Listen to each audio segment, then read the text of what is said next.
Hey, and welcome back to another quick Dungeons and Dragons story. So, my players have been running a long time campaign. It's covering multiple character sets and multiple in-game years, and we've been going strong for several months now. And needless to say, this part is actually quite recent. In fact, it happened yesterday, or 2 days ago, depending on when I get this video done. And in short, my PCs found themselves in a labyrinth underneath a country that has completely outlawed magic. This labyrinth prevents interdimensional travel, transmutation spells, movement, and even hinders spell slot regeneration. Its entire purpose is to funnel magic to this creature that lurks at the far depths of it. A labyrinth lurker that feeds on magic itself. But that's enough on background.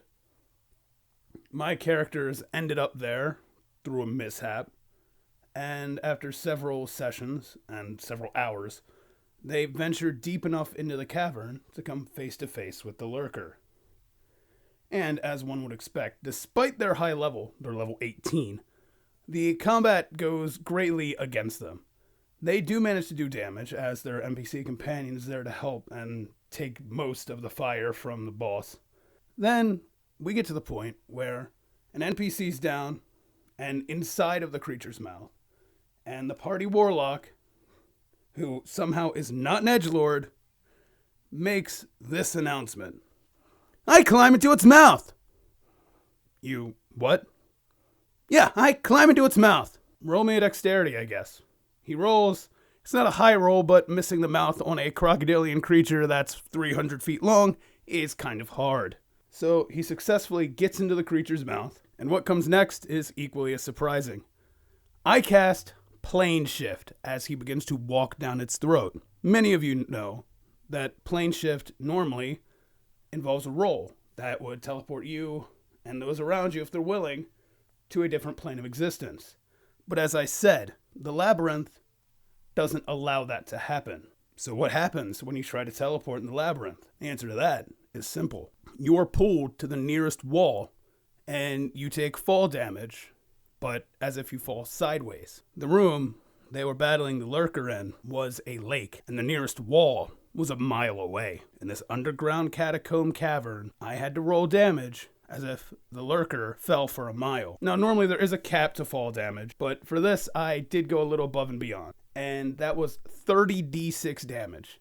So the lurker had about 100 hit points left out of its total 500 hit points. Again, it was a big, beefy character to face off against an 18th level party. And it gets plane shifted a mile away, going balls to the walls, smashing against the side of this cavern for 30d6 bludgeoning damage. Now, the creature doesn't have resistance to the normal types of damage, your normal slashing, piercing, bludgeoning. It, however, does resist magical damage. Needless to say, the 30d6 roll amounted to 115 damage. And as earlier stated, the creature only had about 100 hit points left. So the impact killed it immediately. Now, you may be wondering, what happened to our friendly neighborhood warlock? The lurker is a gargantuan creature, and despite being smashed against a wall a mile away, its body was still firm enough that I rolled that since the warlock was inside of the body, he only took half damage because of its strong, thick hide. So, beat up as he was, the warlock climbs out of the mouth and claims victory. The party sorcerer looks at him and goes, "You're absolutely insane."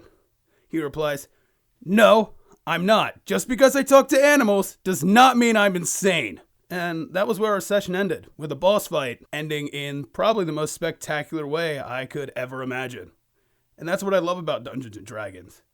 Creativity like that, and huge payoffs that come with it. As always, thanks for watching, and may the dice gods smile upon you.